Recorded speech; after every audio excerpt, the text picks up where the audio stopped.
तो चलिए आगे बढ़ते हैं इस वीडियो के टॉपिक के ऊपर। इसके पहले भी कुछ वीडियोस में पब्लिश कर चुका हूँ, वो वीडियोस अगर अब तक आपने नहीं देखे तो आप चाहिए तो हमारे चैनल के वीडियो सेक्शन में जाकर उन वीडियोस को देख सकते हो।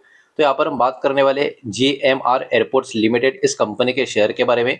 105 रुपए के आसपास की क्लोजिंग है, 1.25% की 1.5% की तेजी इस स्टॉक में प्रीवियस ट्रेडिंग डे में हमको देखने को मिल चुकी है। इस कंपनी के बारे में काफी बड़ी खबर मार्केट में निकल कर आ रही है, बहुत ही अच्छी खबर है, उसको हम कवर करेंगे और बाकी का डेटा भी जितना हो सकता है उतना देखने की कोशिश करेंगे। इंट्राडे का chart pattern previous trading day का भी काफी अच्छा नजर आ रहा है। हालांकि स्टॉक का लॉन्ग टर्म का पैटर्न अगर हम देखने की कोशिश करें तो देखिए लॉन्ग टर्म का पैटर्न इसका काफी इंटरेस्टिंग है। एक कप एंड हैंडल टाइप का जो पैटर्न बनता है, कुछ वैसा टाइप का पैटर्न हमको देखने को मिल रहा है। जहां से 2010 के दरमियान स्टॉक गिरा था, उसी जोन के आसपास अभी फिर से ये स्टॉक ट्रेड करता हुआ हमको देखने को मिल रहा है। तो इस कंपनी ने बहुत खराब टाइम भी देखा है, लेकिन पिछले कुछ सालों से जो डेवलपमेंट हो रही है इस कंपनी की काफी अच्छी खासी, उसके कारण स्टॉक का प्राइस भी जैसे कि यहाँ पर आप देख सकते हो धीरे धीरे जो सिंगल लेवल में चला गया था, मतलब सिंगल डिजिट में चला गया था, वहां से भी धीरे धीरे अब ये स्टॉक कहीं ना कहीं 3 डिजिट में आता हुआ हमको देखने को मिला है। मतलब कहीं ना कहीं पिछले कुछ सालों से कंपनी की जर्नी इंप्रूव होती हुई हमको यहाँ पर देखने को मिल रही है। अब आगे बढ़ते हैं और सबसे पहले इस कंपनी के बारे में काफी बड़ी गुड न्यूज निकल कर आ रही है, उसको जरा समझने की कोशिश करते हैं। तो GMR एयरपोर्ट्स की बात करें तो नया एयरपोर्ट का इनॉग्रेशन का खबर यहाँ पर हमको देखने को मिल रहा है। तो देखिए प्राइम मिनिस्टर नरेंद्र मोदी ने इनॉग्रेशन किया है इनका जो नया एयरपोर्ट है आंध्र प्रदेश का, उसका। अब देखिए इस एयरपोर्ट का जो ऑफिशियल नाम है ये भी सब कुछ यहाँ पर आपको नजर आएगा। अब आप लोग बोलोगे इनॉग्रेशन हो गया तो इसमें कौन सी बड़ी बात है, काम तो मिला नहीं, काम तो मिला था वो कंप्लीट हो गया, लेकिन इसमें भी काफी बड़ा ब्रेक थ्रू इस कंपनी ने मारा है। वो क्या है वो समझना काफी जरूरी है। इस प्रोजेक्ट का जो टोटल कॉस्ट था वो 5,000 करोड़ के करीब का था। तो देखिए कंपनी का जो प्रोजेक्ट मिला था इस कंपनी को वो अपने आप में काफी ह्यूज प्रोजेक्ट था, और ये पूरा का पूरा डेवलपमेंट इस एयरपोर्ट का GMR एयरपोर्ट के थ्रू ही होता हुआ हमको देखने को मिला है। इस एयरपोर्ट का जो पैसेंजर का कैपेसिटी है हैंडल कर सकता है 6 मिलियन पैसेंजर एवरी ईयर। और ये जो पर्टिकुलर एयरपोर्ट है इसको कहीं ना कहीं फ्यूचर ट्रैवल डिमांड के हिसाब से इस रीजन में डेवलप किया गया है। अब देखिए सबसे बड़ी बात इस एयरपोर्ट के बारे में अभी के टाइम जो निकल कर आ रही है कि ये प्रोजेक्ट बहुत जल्दी कंप्लीट कर लिया। बहुत जल्दी कंप्लीट करने का मतलब क्या, ये एयरपोर्ट एक्चुअली 5 महीने पहले ही कंप्लीट हो चुका है, जो एक्चुअली इसका प्लान शेड्यूल था उसके पहले।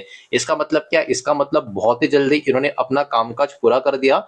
ये शो भी करता है कि इस कंपनी का जो प्रोजेक्ट एग्जीक्यूशन का एक दर्जा है वो भी काफी अच्छा खासा है, बिकॉज टाइम से कुछ महीने पहले ही कंपनी ने अपना जो टास्क था वो पूरी तरीके से यहाँ पर कंप्लीट कर दिया है। ये एयरपोर्ट कहीं ना कहीं जो नॉर्थ एपी का जो कनेक्टिविटी होगा उसको भी इंप्रूव करने में मदद करेगा। और एक्सपेक्ट किया जा रहा है कि आसपास के जो शहर है, जो इंडस्ट्रियल एरिया, उनको भी इस एयरपोर्ट की वजह से काफी बढ़िया सपोर्ट मिलता हुआ, सहारा मिलता हुआ नजर आएगा।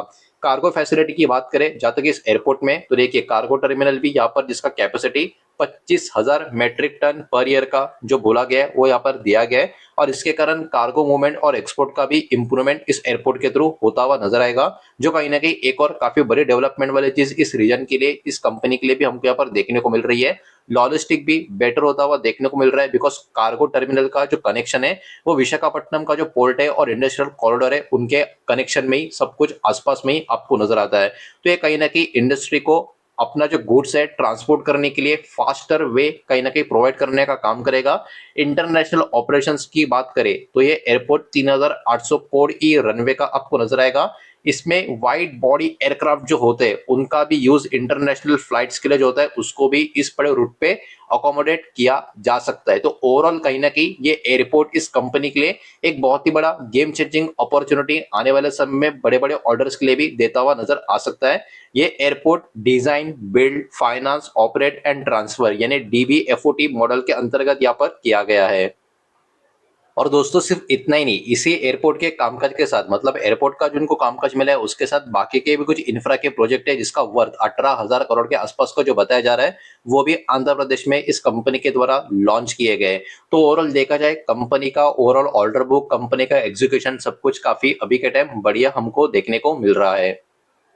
अब चलिए थोड़ा सा आगे बढ़ते हैं, कंपनी का जो बाकी का डेटा है उसको भी जरा देखने की और समझने की कोशिश करते हैं। लेकिन आगे बढ़ने से पहले वीडियो को लाइक कर देना, वीडियो को शेयर कर देना। पहली बार चैनल पर आ चुके हो तो चैनल को भी सब्सक्राइब जरूर कर देना। अब देखिए कंपनी का मार्केट कैप 1,11,144 करोड़ का है। मतलब ये स्टॉक कोई मामूली स्टॉक तो है नहीं, ये एक दिग्गज लार्ज कैप कंपनी स्टॉक है। बिकॉज 100 रुपए के आसपास का प्राइस देखकर सबको लगता है कोई छोटी कंपनी होगी, लेकिन ये छोटी कंपनी नहीं, दिग्गज कंपनी है। इस बात को भी यहाँ पर आप ध्यान में रखें। स्टॉक का पी अभी के टाइम 534 के करीब का आपको देखने को मिल रहा है। मतलब कंपनी अगर 1 रुपया प्रॉफिट कर रही है तो उस 1 रुपया प्रॉफिट के लिए लोग 534 रुपया देने को तैयार है। इस टाइप का क्रेजी डिमांड इस समय इस स्टॉक का मार्केट में हमको देखने को मिल रहा है। इंडस्ट्री का पी 283 के आसपास चल रहा है। तो इंडस्ट्री का जितना डिमांड चल रहा है, स्टॉक का डिमांड ऑलमोस्ट डबल के आसपास चलता हुआ आपको देखने को मिलेगा। प्लेज परसेंटेज की बात करें तो प्लेज परसेंटेज 16.4 के करीब का है। मतलब कंपनी के प्रमोटर्स ने अपने 100 में से 16 या 17 शेयर गिरवी रखे, ऐसे इसका मतलब हम निकाल सकते हैं। टोटल असेट की बात करें तो 54,770 करोड़ के आसपास का कंपनी का टोटल असेट भी देखने को मिल रहा है। तो ओवरऑल नंबर्स कंपनी के कहीं ना कहीं काफी मजबूत यहाँ पर हमको देखने को मिल रहे हैं।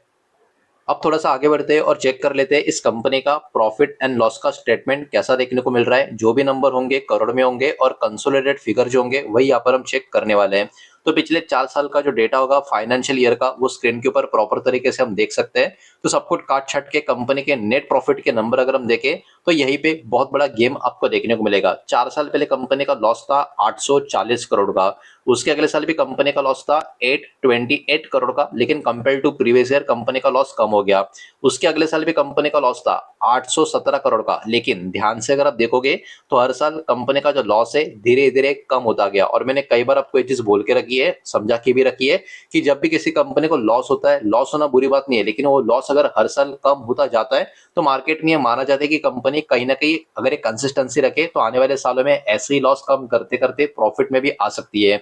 हालांकि इस कंपनी का लॉस देखो थोड़ा थोड़ा कम हो रहा था, बहुत बड़े मार्जिन में कम नहीं हो रहा था। लेकिन पिछला फाइनेंशियल ईयर आप जरा देखो नंबर क्या है, पॉजिटिव 472 करोड़। मतलब क्या, 4 में से 3 साल कंपनी का लॉस धीरे धीरे कम हो रहा था, लेकिन पिछला फाइनेंशियल ईयर में कंपनी का लॉस पूरा खत्म करके कंपनी सीधा 472 करोड़ के प्रॉफिट में आ चुकी है।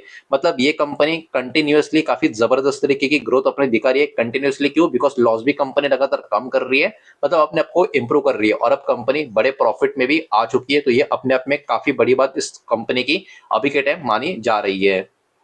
अब आगे बढ़ते हैं और चेक करते हैं इस कंपनी का शेयर होल्डिंग पैटर्न का डेटा। यहाँ पर भी काफी इंटरेस्टिंग चेंजेस होते हुए हमको देखने को मिल रहा है।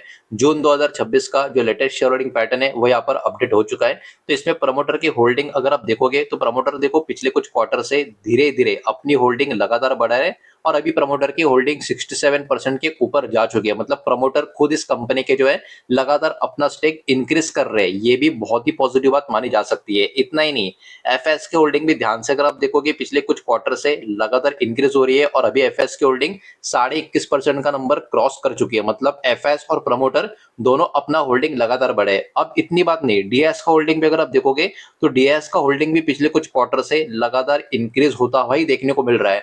मतलब मार्केट के 3 बड़े प्लेयर, शेयर होल्डिंग पैटर्न के 3 बड़े प्लेयर, प्रमोटर, एफएस और डीएस, तीनों इस कंपनी में अपना स्टेक लगातार इंक्रीज करते हुए आपको देखने को मिल रहे हैं। इससे पॉजिटिव अच्छी बात किसी भी कंपनी के लिए आपको कभी भी देखने को नहीं मिलेगी।